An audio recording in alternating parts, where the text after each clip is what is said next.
Assalamualaikum warahmatullahi wabarakatuh. Perkenalkan, nama saya Siti Rahmawati Putri dari Program Studi Perbankan Syariah Fakultas Ekonomi dan Bisnis Islam UIN Alauddin Makassar. Pada kesempatan ini, saya akan membahas materi mengenai Good Corporate Governance atau GCG dalam lembaga keuangan syariah. Mengapa saya memilih materi ini? Karena keberhasilan sebuah lembaga keuangan syariah tidak hanya ditentukan oleh keuntungan yang diperoleh, tetapi juga melalui kualitas tata kelola, kepatuhan terhadap prinsip syariah, dan tingkat kepercayaan masyarakat. Ketiga aspek tersebut merupakan atau menjadi dasar agar lembaga berkembang secara berkelanjutan. Langsung saja ke pembahasan pertama, yaitu pentingnya GCG dalam lembaga keuangan syariah. Jadi, dalam lembaga keuangan syariah seperti bank syariah, BPRS, dan BMT mengelola dana yang berasal dari masyarakat. Dana tersebut merupakan amanah yang harus dikelola secara profesional dan bertanggung jawab. Oleh karena itu, diperlukan Good Corporate Governance atau GCG sebagai sistem tata kelola yang memastikan seluruh kegiatan dilakukan secara transparan, adil, bertanggung jawab, dan sesuai dengan prinsip syariah. Sebagai contoh, ketika seseorang menabung di bank syariah, ia berharap dananya dikelola secara profesional dan aman, dan hanya digunakan untuk pembiayaan usaha yang halal. Kepercayaan tersebut hanya dapat terjaga jika bank menerapkan tata kelola yang baik. Hal ini menunjukkan bahwa kepercayaan masyarakat tidak hanya timbul dari promosi semata, tetapi melalui pengelolaan yang profesional dan bertanggung jawab. Good Corporate Governance atau GCG merupakan sistem tata kelola perusahaan yang menjamin perusahaan dikelola secara profesional, transparan, akuntabel, bertanggung jawab, adil, dan sesuai dengan prinsip syariah agar perusahaan tersebut berjalan secara sehat. Dalam lembaga keuangan syariah, GCG tidak hanya berorientasi pada keuntungan, tetapi juga memastikan seluruh kegiatan sesuai dengan prinsip Islam. Sebagai contoh, sebelum sebuah produk diluncurkan, produk tersebut terlebih dahulu diperiksa. Produk tersebut terlebih dahulu harus melalui penilaian manajemen risiko dan keputusan Dewan Pengawas Syariah agar tidak bertentangan dengan prinsip syariah.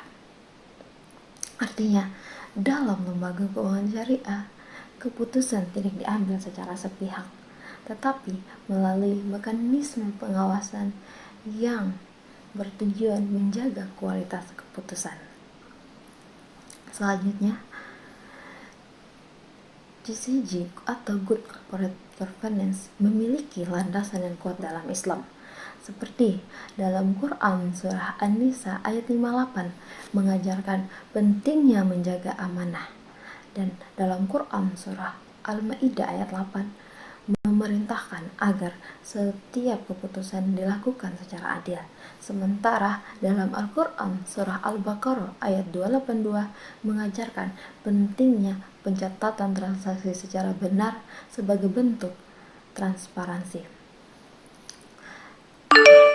Rasulullah SAW juga bersabda, setiap pemimpin akan dimintai pertanggungjawaban atas apa yang dipimpinnya.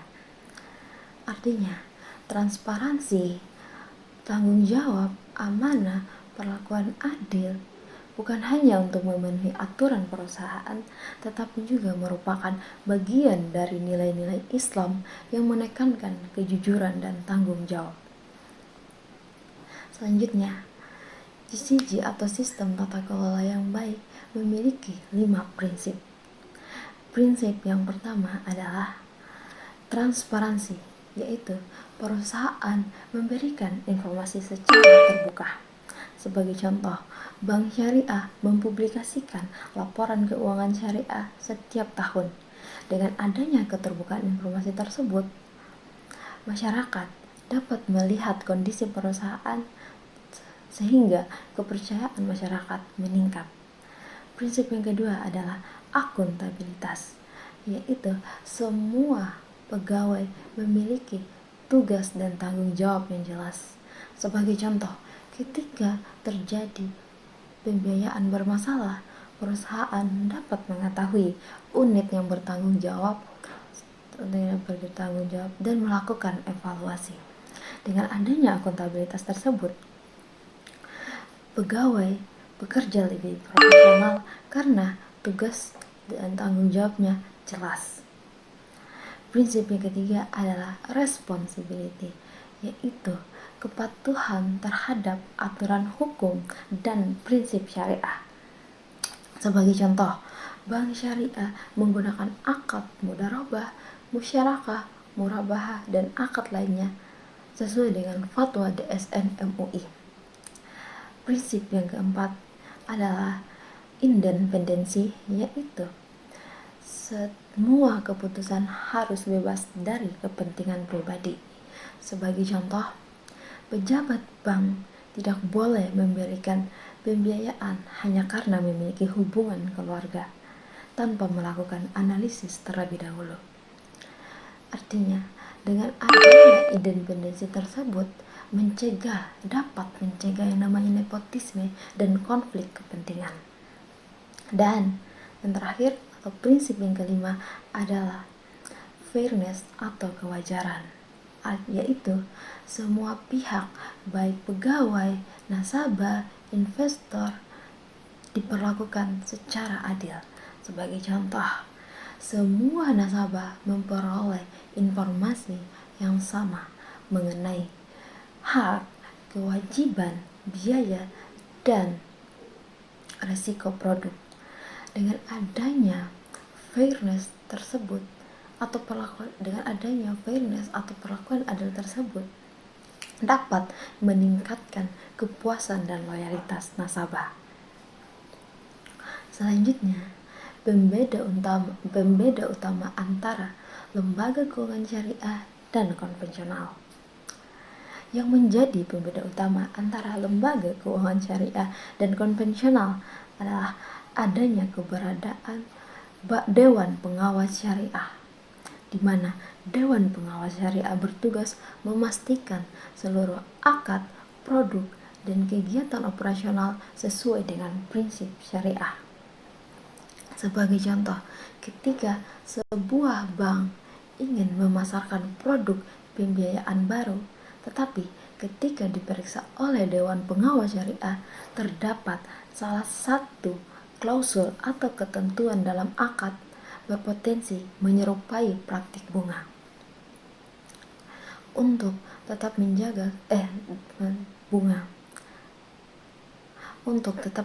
kepatuhan syariah, produk tersebut tidak langsung dipasarkan. Direksi bekerja sama dengan Dewan Pengawas Syariah untuk memperbaiki akad sehingga sesuai dengan fatwa DSN MUI, kemudian produk pembiayaan tersebut baru dipasarkan.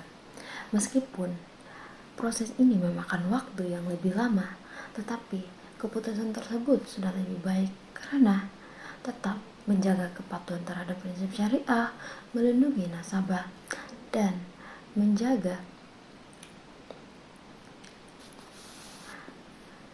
menjaga reputasi dan menjaga atau mempertahankan reputasi lembaga keuangan syariah.